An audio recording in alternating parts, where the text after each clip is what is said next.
नमस्कार दोस्तों, मेरा नाम है आशुतोष और आप देख रहे हैं डायनामिक इम्पल्शन। आज के इस वीडियो में हम बात करेंगे 22 दिसंबर 2022 के करंट अफेयर्स की। और ज्ञान को कभी भी छोड़ जाए, इसलिए वीडियो को अंत तक अवश्य देखिएगा। इंपॉर्टेंट है, आज के भी थोड़े कम है लेकिन हाँ देखिएगा अंत तक। तो चलिए शुरू करते हैं सबसे पहली जानकारी के साथ। गुजरात के वर्तमान मुख्यमंत्री भूपेंद्र पटेल ने गांधीनगर में अर्बन 20 सम्मेलन के लोगो, वेबसाइट और सोशल मीडिया हैंडल का अनावरण किया है। अहमदाबाद फरवरी से जुलाई 2023 के बीच G20 बैठकों के हिस्से के रूप में अर्बन 20 साइकिल की मेज़बानी करने वाला है ना। अर्बन 20 यदि आए तो गुजरात से जुड़ा हुआ है, याद रखिएगा। गुजरात में इस सम्मेलन का उद्घाटन किया गया है। इसके लोगो, इसकी विशेष वेबसाइट, इसके विशेष सोशल मीडिया हैंडल का अनावरण किया है। G20 अलग अलग इस बार मेज़बानी भारत कर रहा है। और ऐसा नहीं है कि सिर्फ दिल्ली में होगा, कि राजधानी है तो सिर्फ दिल्ली या महानगरों में, छोटे छोटे ज़िलों में भी होने वाला है। पूरा शेड्यूल है ना मिले तो कोई बात नहीं, हम तो बता ही देंगे। चलिए अगली जानकारी को देखते हैं। मध्य प्रदेश सरकार ने एक उच्च स्तरीय टास्क फोर्स का गठन किया है जो ऑनलाइन गैम्बलिंग और गेमिंग को विनियमित करने के बारे में अनुशंसा करेगी। इसकी अध्यक्षता राज्य के वर्तमान मुख्य सचिव इकबाल सिंह बैंस करेंगे, है ना। बहुत ज़्यादा ये अच्छी बात है।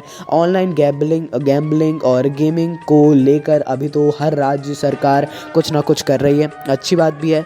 मध्य प्रदेश के मुख्यमंत्री हैं शिवराज सिंह चौहान और वर्तमान में बहुत ही फेमस गृह मंत्री हैं नरोत्तम मिश्रा, मध्य प्रदेश के ही हैं। नाम तो सुना ही होगा इनका आपने अभी, और ये नाम नहीं सुना है तो फोटो वगैरह तो अवश्य ही देखी होगी, है ना। ये इम्पोर्टेंट है, बाकी याद रखिएगा इसको भी। चलिए अगली जानकारी को देखते हैं। हार्वर्ड विश्वविद्यालय ने अपने नए अध्यक्ष के रूप में कला और विज्ञान संकाय की डीन क्वाल्डाइन गे को नियुक्त किया है। हार्वर्ड विश्वविद्यालय के अपने नए अध्यक्ष हाल ही में नियुक्त हुए हैं। वे विश्वविद्यालय में इस पद पर आसीन होने वाली पहली अफ्रीकी अमेरिकी हैं और अश्वेत महिला भी हैं। बहुत ज़्यादा अच्छी बात है ये, ऐसा होना चाहिए। अश्वेत महिला है, ख़ास बात तो ये है। धीरे धीरे तो इसमें तो रिकॉर्ड अब नहीं रह जाएंगे, धीरे धीरे, है ना, क्योंकि अब हर फील्ड में लगभग हो ही गया है और अब भेदभाव नहीं रह गया है। ऐसा सब हो रहा है, बहुत ही ज़्यादा अच्छी बात है। ये भी इंपॉर्टेंट क्वेश्चन है।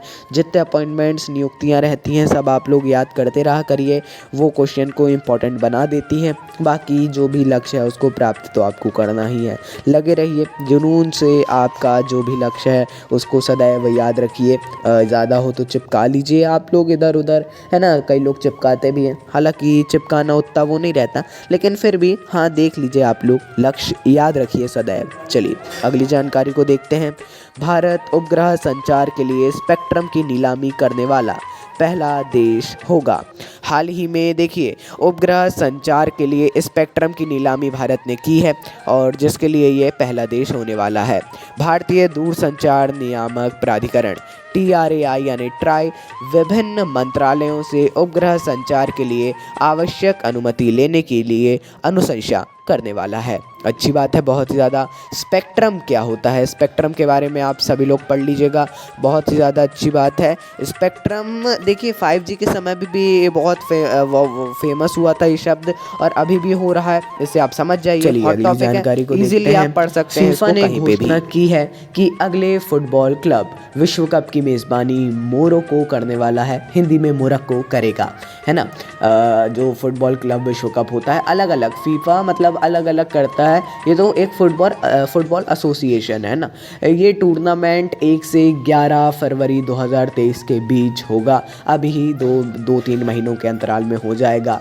टूर्नामेंट का सबसे हालिया संस्करण फरवरी 2022 में संयुक्त अरब अमीरात में आयोजित किया गया था और इंग्लिश फुटबॉल क्लब चेल्सी द्वारा जीता गया था, है ना। ये नाम आपने सुना होगा, चेल्सी है, और भी ऐसे बहुत से नाम होंगे और कई लोगों के नाम इसके साथ जुड़े हुए होते हैं। जो भी होता है ना, जो फुटबॉल की तरफ जिनका इंटरेस्ट है वो सभी जानते होंगे। बाकी इसके बारे में ज़्यादा नहीं लेंगे। हर खेल को प्राथमिकता दी जानी चाहिए। कोई भी एक खेल छोटा या बड़ा कभी भी नहीं होता है और ना ही ऐसा कभी किसी को करना चाहिए। आगे बढ़ते हैं, अगली जानकारी को देखते हैं।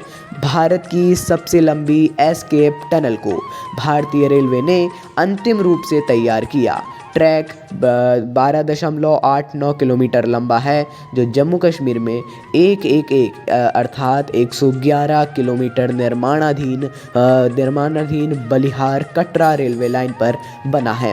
बहुत ज़्यादा अच्छी बात है ये भी। बाकी इतना बस याद रख लीजिएगा आप कि कहाँ पे है। और सबसे लंबी एस्केप टनल है, भारतीय रेलवे ने इसको अंतिम रूप से तैयार किया है, भारतीय रेलवे की ही ये टनल होगी। नाम देखते हैं, नाम वगैरह रखा जाता है तो बाकी उद्घाटन किसके द्वारा किया जाता है, कब किया जाता है ना, वो सारी जानकारियाँ हम आपको इम्पोर्टेंट लगेंगी तो अवश्य देंगे। चलिए, इम्पोर्टेंट थी जैसा हमने बता लिया, पढ़ लीजिएगा, अगर आप संक्षिप्त में भी पढ़ेंगे तो भी चल जाएगा। आगे बढ़ते हैं तो जानकारी को देखते हैं। सिंडी हुक 2032 ओलंपिक आयोजन समिति के CEO के रूप में नामित किए गए हैं।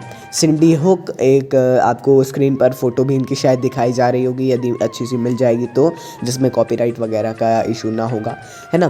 तो इनको 2032 ओलंपिक आयोजन समिति के CEO के रूप में नामित किया गया है। अंतर्राष्ट्रीय ओलंपिक समिति आप सभी जानते हैं एक गैर लाभकारी स्वतंत्र अंतर्राष्ट्रीय संगठन भी है। बाकी इसके बारे में पढ़ना इंपॉर्टेंट नहीं है। 2032 के लिए इसको याद रखिएगा, मतलब जो ओलंपिक होता है ना वो बहुत आगे की, मतलब बहुत दूरदृष्टि से कि कौन किसकी मेज़बानी करेगा, बहुत दूर दूर का सोचता है। 10 साल पहले, 10-12 साल पहले ही ये सब निर्धारण हो जाता है, उस समय में कुछ भी नहीं होता है ना। अच्छी बात है ये भी, ऐसा होना भी चाहिए, आप लोग भी इससे सीख ले सकते हैं। तो चलिए दोस्तों, ये अंतिम जानकारी थी। बाकी ऐसे ही आप लोग आगे बढ़ते रहिए, कुछ भी कन्फ्यूज़न हो कमेंट सेक्शन में पूछिए। इंटरनेट आपके साथ रहता ही है, सदैव रहता है, अच्छी बात है। ज़्यादा आश्रित मत होइएगा इंटरनेट पर भी, थोड़ा स्वयं से देखना शुरू कर दीजिए। यदि आप लोग टोटली इंटरनेट पर आश्रित हैं, स्वयं से सेल्फ के बारे में भी सोचिए। तो मिलते हैं अगले वीडियो में। नमस्कार। Dynamic impulsion.